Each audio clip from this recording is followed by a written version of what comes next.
Assalamualaikum warahmatullahi wabarakatuh. Ketemu lagi dengan saya di channel CBTech Indonesia.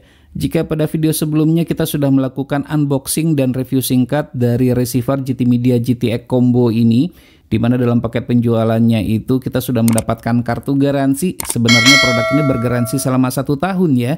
Namun ya dikarenakan tidak adanya service center yang berada di Indonesia, terasa mahal aja pada saat kita mengirimnya sehingga ini tidak ada manfaatnya juga. Kemudian ada user manual juga sebagai referensi nanti bagi teman-teman yang terkendala pada saat mengoperasikan receiver ini. Namun tidak perlu khawatir ya, walaupun tidak ditulis dengan menggunakan bahasa Indonesia, dengan tanpa menggunakan user manual ini pun sebenarnya kita bisa ya bagaimana cara pengoperasian dari GT Media GTX Combo ini, mengingat cara pengoperasiannya yang mudah dan gampang sekali. Nah, untuk GT Media GTX Combo ini, untuk adaptornya spesifikasinya adalah 12 volt 3 ampere, cukup besar. Kemudian ini materialnya cukup bagus ya. Jika kita timbang, kita rasakan seperti ini cukup berat. Kemudian ini merupakan pada bagian bawahnya. Namun sayang saja sih ya, untuk adaptor yang ini tidak dilengkapi dengan lampu LED indikator. Sebaiknya sih dilengkapi dengan lampu LED indikator di bagian yang saya tunjuk, sehingga kita menjadi tahu apakah ya adaptor ini berfungsi atau tidak berfungsi. Kemudian untuk remote controlnya, nah remote controlnya ini keren nih ya. Selain sudah mendukung voice assistant, namun biasanya untuk voice assistant ini ada trik sedikit ya, atau trik tersendiri untuk mengaktifkannya. Karena biasanya tuh tidak bisa digunakan, tapi saya nggak tahu nih apakah ini udah bisa langsung digunakan, karena ada beberapa aplikasi yang harus kita install ya. Dengan menggunakan voice assistant ini ya, jadi kita cukup menggunakan perintah suara saja. Remote control ini selain dapat digunakan sebagai pengganti remote televisi karena dilengkapi dengan teknologi infrared learning function, juga sudah menggunakan teknologi Bluetooth untuk mempairingnya atau mengcopy tombol-tombol pada remote televisi dan mempairingnya dengan Bluetooth. Caranya ada pada bagian yang saya tunjuk, namun jika teman-teman masih terkendala nanti akan kita buatkan video tersendiri. Dilengkapi, ditenagai dengan 2 buah baterai AAA, namun sayangnya dalam paket penjualannya tidak disertakan ya. Lampu indikatornya ada nih, jadi kalau tombol manapun yang kita tekan nanti di sini akan menyala lampunya. Namun sayangnya baterainya belum terpasang sehingga tidak dapat kita lihat. Jadi dengan demikian jika ada tombol-tombol yang rusak atau yang tidak berfungsi, akan ketahuan dari lampu indikator ini di mana dia tidak akan menyala begitu ya. Dan ini adalah receiver dari GT Media GTX Combo tersebut. Material semuanya terbuat dari plastik, namun plastiknya bukanlah plastik yang ringkih, jadi cukup solid. Di bagian atas terdapat tulisan GT Media GTX Combo, di mana pada bagian atas ini adalah cover penutup. Jika teman-teman nantinya ingin memasang misalnya hard disk, tinggal ini dibuka saja dengan cara didorong ke belakang seperti ini nih ya. Nah ini kita buka, maka kita dapat melihat bagian dalamnya, di mana pada bagian yang saya tunjuk disinilah nantinya kita dapat memasang hard disk. Agar hard disk tersebut terpasang dengan kuat, kalau diperlukan jangan lupa nanti untuk memasangkan busa ini di bagian ini ya, sehingga hard disk itu tertekan ke bawah sehingga pemasangannya itu lebih kuat begitu. Kemudian juga sudah dilengkapi dengan kipas berikut dengan heatsinknya. Jadi teman-teman tidak perlu khawatir akan terjadi overheat jika dinyalakan dalam waktu yang lama. Akan tetapi tetap kita sarankan sih ya agar selalu menggunakan cooling pad, karena tidak hanya prosesornya saja yang perlu kita ademkan, namun juga terkait dengan IC-IC yang lainnya. Dan ini adalah front panel. Pada front panel ini informasinya sangat lengkap sekali. Jika dalam keadaan menyala tuh kita dapat melihatnya. Nanti akan kita lihatkan ya jika dia sudah menyala.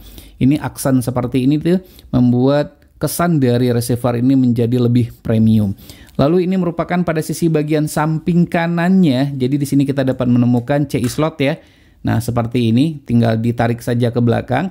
Kemudian di bagian yang lainnya, di bagian samping kiri, kita menemukan 2 buah port USB, 2.0, kemudian 3.0. Jadi 2 ini terasa sih sebenarnya udah lebih daripada cukup. Dan ini merupakan pada sisi bagian belakang.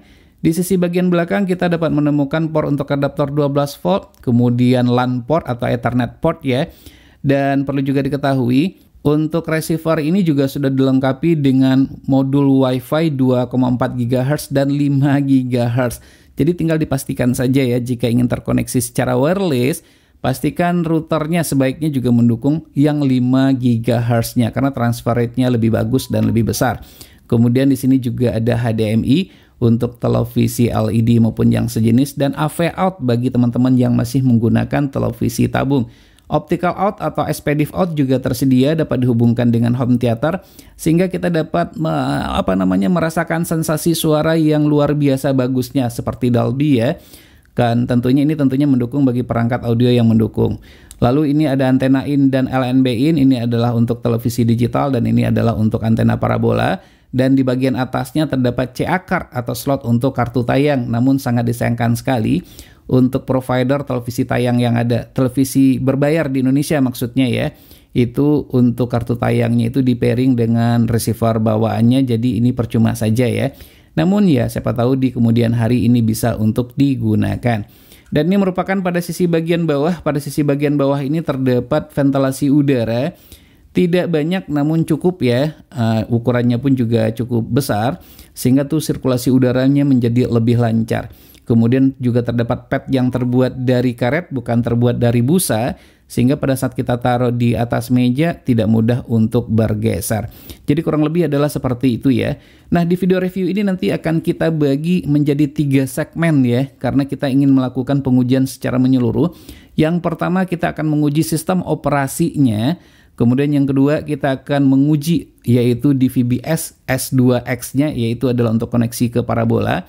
Kemudian juga termasuk di VBT2 yang ketiga ya untuk televisi digital. Jadi selanjutnya kita akan nyalakan receiver ini untuk mengetahui dan melihat kelebihan dan kekurangan pada receiver GT Media GTX Combo ini.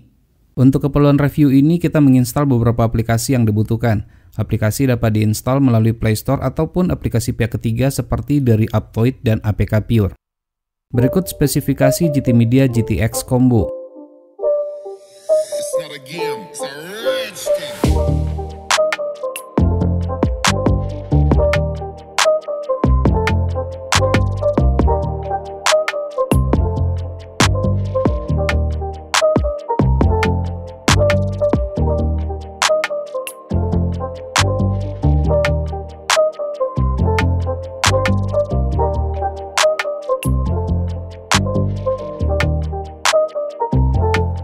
Pertama kita akan mereview dari sisi sistem operasi yang digunakan berikut dengan tampilan GUI-nya.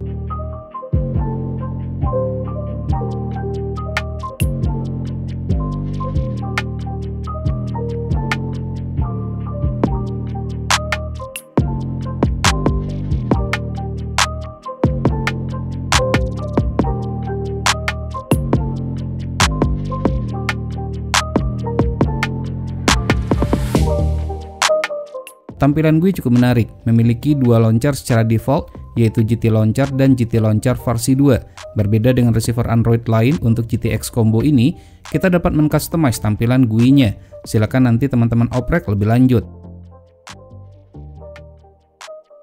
Sayang sekali receiver ini masih menggunakan sistem operasi yang sama dengan GT Media GT Combo, yaitu Android versi 9. Bukanlah Android TV, melainkan sistem operasi Android tablet, yaitu sistem operasi Android pada smartphone ataupun tablet yang dimodifikasi. Oleh karenanya masih memiliki banyak kekurangan. Karena sistem operasinya tidak dirancang khusus untuk receiver ini, maka banyak aplikasi yang tidak dapat dikendalikan menggunakan remote control. Nah, untuk kemudahan pengoperasian, sebaiknya menggunakan AirMouse Remote Control seperti yang terdapat pada link di pojok kanan atas. GT Media GTX Combo tidak Google Certified dan Netflix Certified. Beberapa aplikasi yang dibutuhkan tidak semuanya tersedia di Play Store. Seperti yang sudah disebutkan, jika tidak tersedia maka dapat diinstal melalui Aptoide dan APK Pure. Walaupun tidak Netflix Certified, Netflix masih tetap dapat berjalan, namun tidak mendukung resolusi 4K, hanya standar definition saja. Masih banyak aplikasi streaming lain yang kompatibel dengan receiver ini, diantaranya Prime Video dan Video. Namun dengan resolusi video yang terbatas, dan kedua aplikasi tersebut merupakan aplikasi yang dirancang untuk Android tablet, sehingga memiliki keterbatasan dalam penggunaan remote control. Beberapa aplikasi versi Android TV diantaranya bisa untuk diinstal, namun pada saat membukanya, maka beberapa detik kemudian aplikasi tersebut close atau keluar dengan sendirinya. Kabar baiknya bagi teman-teman yang suka menonton konten pada YouTube, YouTube ini dapat berjalan dengan baik sampai dengan resolusi 4K. Untuk resolusi 4K agar tidak terjadi freeze atau buffering, minimal bandwidth yang dibutuhkan adalah 20 Mbps. Untuk IPTV, selain menginstal aplikasi IPTV Player, juga dapat menggunakan submenu IPTV yang terdapat di menu Installation. Kualitas gambar tidak perlu diragukan lagi, tajam dan sangat jernih sekali, apalagi dengan menggunakan televisi 4K dengan dukungan HDR.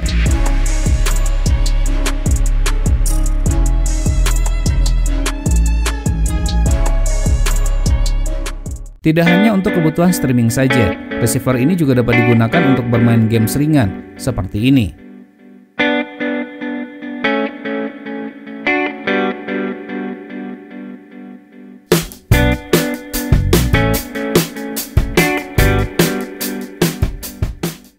Nah, serunya kita juga dapat menggunakan gamepad 2,4 GHz dan Bluetooth. Jangan lupa untuk di-pairing terlebih dahulu. Tidak memiliki fitur built-in Chromecast. Miracast juga tidak dapat diaktifkan menggunakan aplikasi lain, salah satunya aplikasi AirScreen. Hanya mendukung casting, DLNA, dan NFS saja. Ketiga fitur ini nanti akan kita bahas secara jelas di video tersendiri. Untuk 8K atau 8K, tentunya ini bagi televisi yang mendukung. Nah, di pasaran harganya sekarang ini dia termasuk pajak ya, pajak impor ya.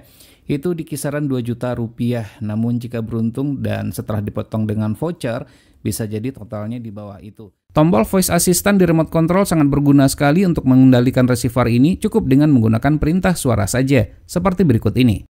What the best movies today?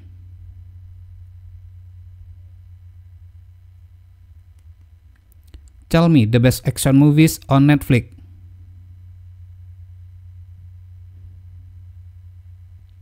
Open YouTube.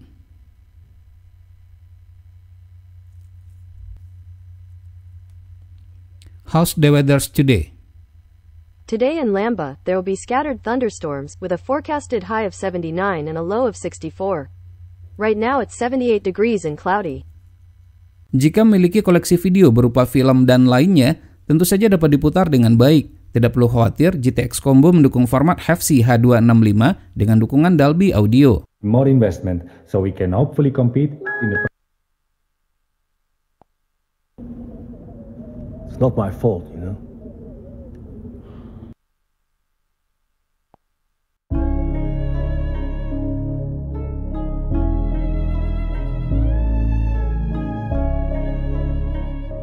Nah, sekarang kita sudah mendapatkan gambaran terkait dengan kemampuan yang dimiliki oleh receiver ini dengan sistem operasi Android 9 yang digunakan. Sekarang kita masuk ke tahapan kedua. Kita akan mereview terkait dengan fitur DVB S2 S2X untuk parabola pada GTX GT Combo. Silakan masuk ke pilihan menu Live Channel.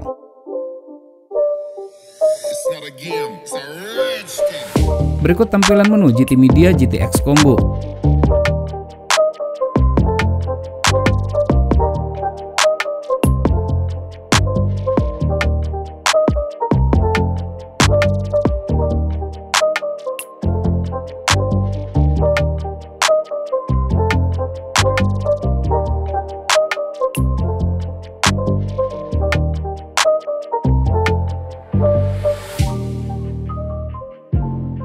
Untuk melihat kepekaan tuner, kita akan coba scan pada satelit Telkom 4 C-band. Sebagai pembanding, kita akan gunakan receiver Octagon SX88 Plus.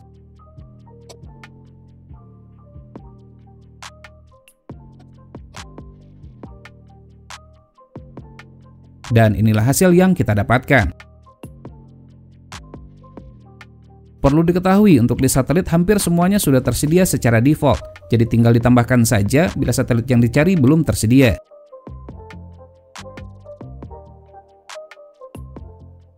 Perpindahan channel lancar, baik untuk siaran FTA maupun yang bukan, dengan dua pilihan yang tersedia, yaitu Black dan Freeze. Apa-apa? Support ya pasiennya, sehingga sama dengan GT Media GT Combo, untuk receiver ini juga bisa ditambahkan pican, sehingga tampilannya lebih menarik. Channel juga dapat dikelompokkan sesuai dengan daftar favorit yang diinginkan. Nama list favorit juga dapat di-rename sesuai dengan selera pengguna. Agar lebih mudah untuk menentukan siaran yang akan ditonton, fitur APG yang sudah disematkan sangat bermanfaat sekali.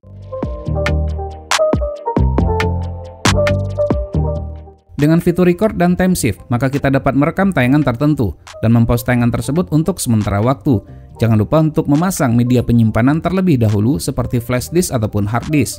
Autobis bekerja dengan baik, pastikan derajat satelit sudah benar. Sementara untuk auto powerful belum kita cobakan. LNG pada 2023 ditargetkan mencapai Dukungan protokol yang tersedia lengkap, seperti CC-Cam, New-Cam, dan MG-Cam melalui emulator OSCam, stabil dan lancar seperti berikut ini.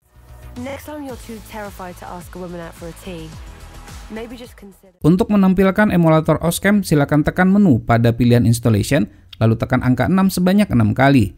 Nah, terlihat menu baru yaitu CS Protokol. Silakan pilih menu tersebut dan masukkan akun yang sudah dimiliki. Tidak ada bedanya dengan GT Media GT Combo. Kemampuan memutar transponder dengan format kodek 422 masih sama saja. Belum ada peningkatan sama sekali. Terkait dengan fitur AVS Plus dan HEVC H265, tidak perlu khawatir. Receiver ini mendukung kedua format tersebut. Pada dus tertulis, receiver ini mendukung DVB S2X atau multistream. Namun setelah kita cobakan ke satelit ABS-2 C-band dengan transponder multistream, ternyata tidak bisa. Hal ini sama juga seperti yang terdapat pada GT Media GT Combo. Tidak hanya multistream, untuk T2MI di satelit Yamal 601 C-band hasilnya juga sama. Tidak ada channel T2MI yang didapatkan, padahal fitur T2MI sudah diaktifkan pada saat proses scanning. Nah, ini mungkin yang banyak ditanyakan oleh calon pengguna atau yang sudah menggunakan terkait dengan firmware Mars. Sampai saat ini, pihak GT Media belum ada rencana untuk mengembangkan firmware tersebut untuk receiver ini.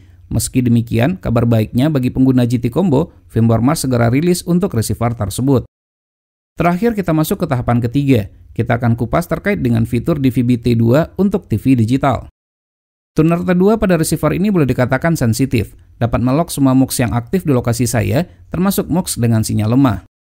Perpindahan channel lancar, siaran dapat direkam dan di-pause untuk sementara waktu.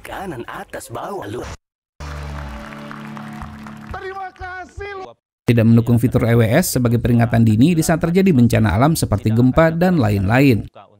Channel juga dapat diurutkan dan dikelompokkan sesuai selera, dan dapat ditambahkan juga dengan pikan sehingga tampilannya lebih menarik. Terkait dengan pikan ini, untuk channel-channel yang didapatkan dari hasil scanning menggunakan DVB S2 S2X, maka pikan juga dapat untuk ditambahkan pada saluran tersebut. Agar channel yang sudah disusun tidak berantakan kembali, jangan lupa untuk meng-off-kan submenu LCN pada menu sistem. Ini juga berlaku untuk saluran parabola. Jika mendukung dengan menekan tombol EPG pada remote control, maka kita dapat melihat susunan acara untuk siaran yang sedang tayang dan yang akan tayang. Sama seperti parabola DVB S2 S2X, siaran yang sedang tayang juga dapat direkam dan di-pause untuk sementara waktu. Ventilasi udara yang hanya terdapat di sisi bagian bawah saja. Dengan dilengkapi kipas dan heatsink, suhu pada receiver ini terjaga dengan baik. Dengan suhu ruangan 26,4 derajat Celcius, menyala selama kurang lebih 1 jam, suhu receiver ini berada pada 51,3 derajat Celcius. Agar lifetime-nya panjang, tetap disarankan untuk menggunakan kipas pendingin atau cooling pad. Receiver GT Media GTX Combo termasuk salah satu receiver low watt. Untuk daya listrik maksimal yang dibutuhkan setelah kita ukur, dalam keadaan menyala hanya 9 watt saja, dan 0 watt dalam kondisi standby. Jadi aman colokan tidak dicabut saat receiver sudah dimatikan. Jadi kesimpulannya, GT Media GTX Combo menggunakan sistem operasi Android 9, dapat diinstal dengan banyak aplikasi, dapat digunakan untuk parabola dan TV digital, tidak Google Certified dan Netflix Certified, memiliki slot untuk hard disk, slot untuk kartu tayang, dan CI. Kodek 422 masih belum lancar, mendukung Autobis dan beberapa protokol seperti CC-Cam melalui emulator OSCam. Secara umum GT Media GTX Combo mirip dengan GT Media GT Combo, dengan sedikit kelebihan saja. Baik, demikianlah video review ini. Semoga saja bermanfaat. Jika suka silahkan tekan tombol like, jika tidak silahkan berikan komentar yang bangun. Jangan lupa untuk terus mensupport channel ini, cukup dengan cara subscribe, share ke media sosial masing-masing, dan tekan lonceng agar selalu mendapatkan notifikasi video terbaru. Terima kasih, sampai ketemu lagi di video berikutnya.